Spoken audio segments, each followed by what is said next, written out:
I think I mentioned this last week. I was recommended by a guy that sold plasma at the plasma center. He told me that McDonald's made food out of people, out of like babies from Planned Parenthood.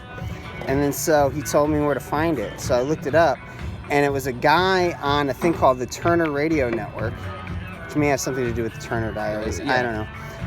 Or if it might be the name of the person, but whatever. It's an early internet radio show.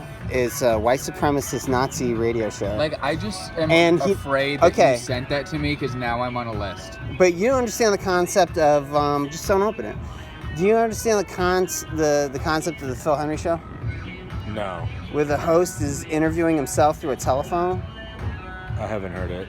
This guy is getting this from a guy named Rabbi Finkelstein. And you've never heard of Phil Harris? Phil Hendrie. It sounds familiar, but Phil Hendrie, he also started Sesame Street. Okay.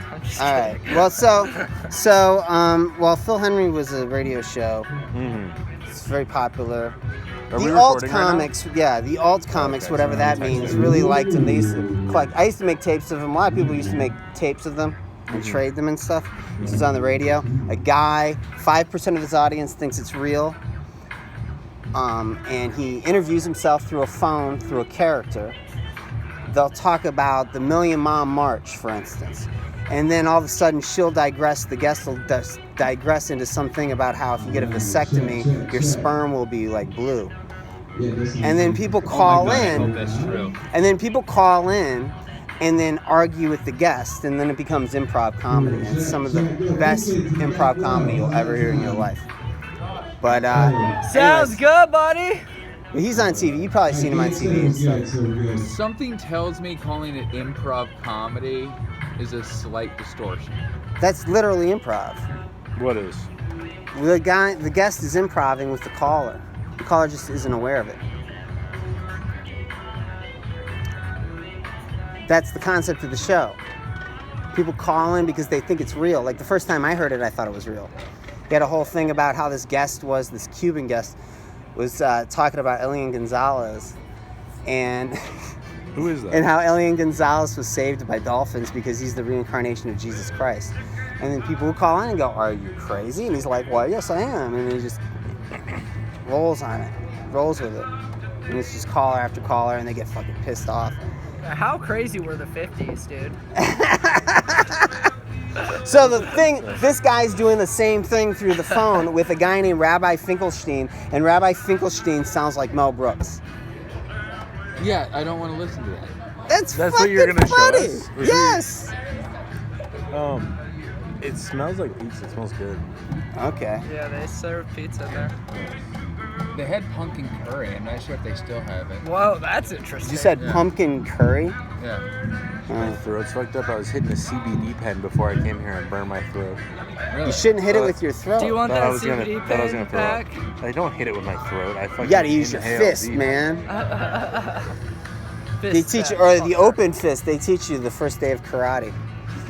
I do the open fist. It's called what's it called? Palm fist. Yeah. I don't know. I only took one day of karate. They say, I remember that though. The first day they're like, if you catch them just right, it can take this bone or cartilage or whatever and pop it up and poke your brain. That's total bullshit. I know. I've been threatened by that before. That doesn't make physical sense. I later realized, I thought about it. I was like, that doesn't make any When sense. I first heard that, I was scared though. I was like, oh wow. I know. I was like, dude, I have the power to kill somebody. I think that came from Mike Tyson. This first day? I think that came from Mike Tyson.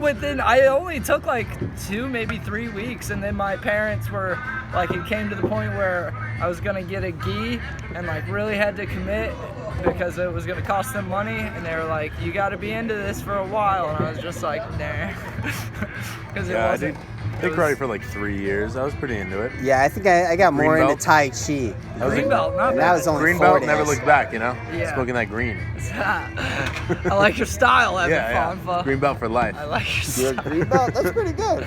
No, it was up there. It went, at least at my dojo, it went green, brown, black. So I was like, I was up there. I believe that's how it goes. Yeah. At least in my Kempo karate I did. It depends on whatever discipline you're I in. just remember Kempo, white, like, yellow, then I don't remember Like anything the after school that. I trained at, it was Kempo, but they I know also red's before black. taught they also taught Brazilian Jiu-Jitsu. So there would be sparring, but you'd also go down to the ground. Yeah, we did grappling too. Yeah, it was. I was at the United Studios of Self-Defense. Oh, That's where I was. You learn how to fight with the United Nations? Yep, I'm a UN comic.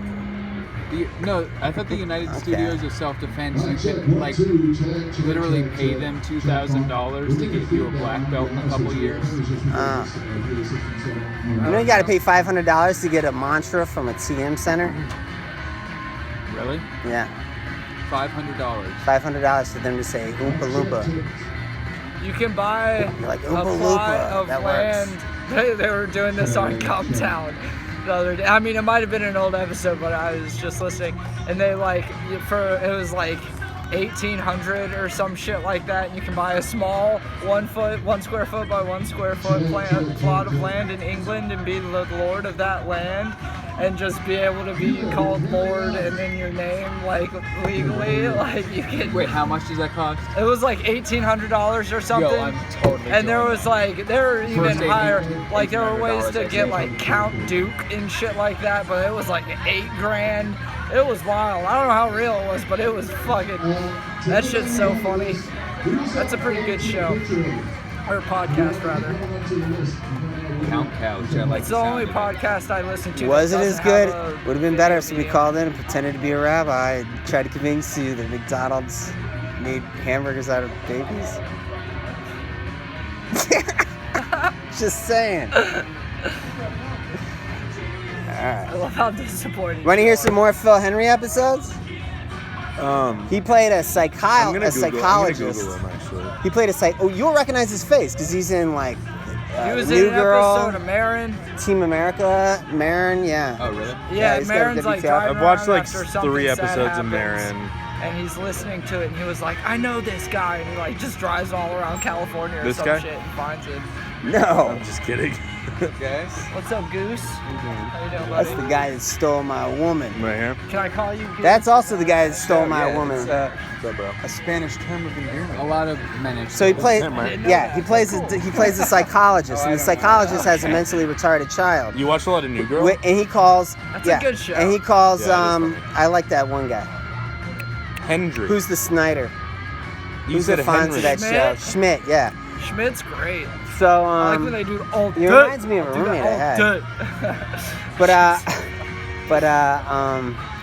So he plays so he calls his mentally retarded child a Mongo, as in Mongoloid, and then he keeps them. He's built cages where they're a plexiglass where the Mongo can live, and then parents of other Mongos can come and visit. All the Mongo parents can visit each other's Mongos, and he was also developing a high protein, all-purpose like food product called Mongo Chow that is in a bag that you keep in the garage.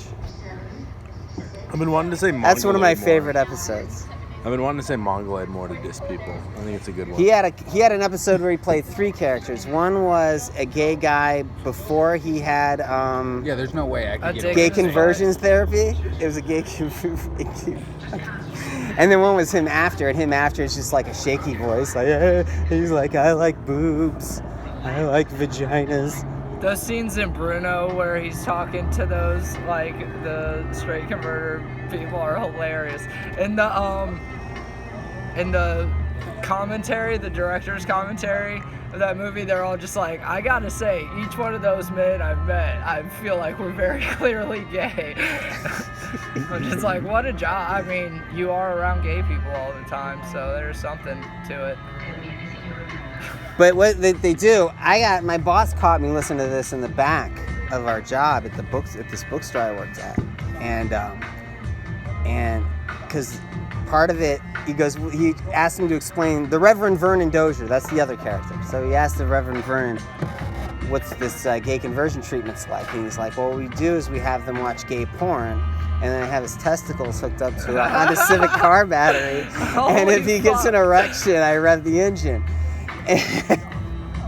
And then he's like, if the guy acts it, he's like So then he's interviewing and he's like, yeah, I like boobs and I like vaginas and I don't like penises at all. And then the guy picks it up, he's like, did you say penis? And then he's like, no. And then you hear him like electrocute his balls. And then people call in and go, stop that! Stop hurting him! And I was playing it on my fucking, on the boombox in my fucking job. And I walked around the corner of like these a model employee. boxes. And this fucking manager's going like this. Like her jaw's on the floor. I'm like, it's not real. It's a joke. Fuck. It's such a good show, I wonder, man. like, can- what the I was actually longest just- somebody went not knowing that was fake. You know what I mean? War of the Worlds, you know. I almost Yeah, called dude, the that's station too the well. first time I fell for it. And then I realized, and then like at a certain point in the episode, him and the other character start fighting. Yeah. And I was like, this is a play. I was thinking about this. Can you actually like hook jumper cables up to someone's skin and electrocute them like that, or like? There's does it got to have be to some kind of connected to protective metal? device. If you put jumper cables against a battery and then put them together, it does in fact make electricity. Yeah, but they're both metal. So like, but if you put it on your skin, you know, I just No, don't know I if was it just would basing it conduct. on that. I have no Yeah. idea if it actually does anything. You see what I'm saying though? There Like, is 'cause I was just electricity, thinking that about. But yeah, I don't know. What do you think? Maybe Why couldn't it be hooked up to a piece of metal? there might be conductivity. Well, if you do, because I of guess how if you much did it through like a water there thing is. or something. Yeah. True. Yeah. Well, I think it's very possible. You said this is testicle, so he had like them connected to like one of those little like electrode sticky things. This is so far-fetched. I mean, I don't think any of the people that called in I'm taking it literally. put that much thought into their response. It was radio, so Like we that didn't just have to seems like describe it very overkill because much. at first Yeah. the clamps would just crush your balls. Exactly. and All you then- need Yeah, is it would clamps, cut the, yeah. your balls would fall out of their sack. I've always thought Presumably. the 'Cause it'd clamps make it would cut. probably be worse. Yeah. like- It would cut the Straight up. skin.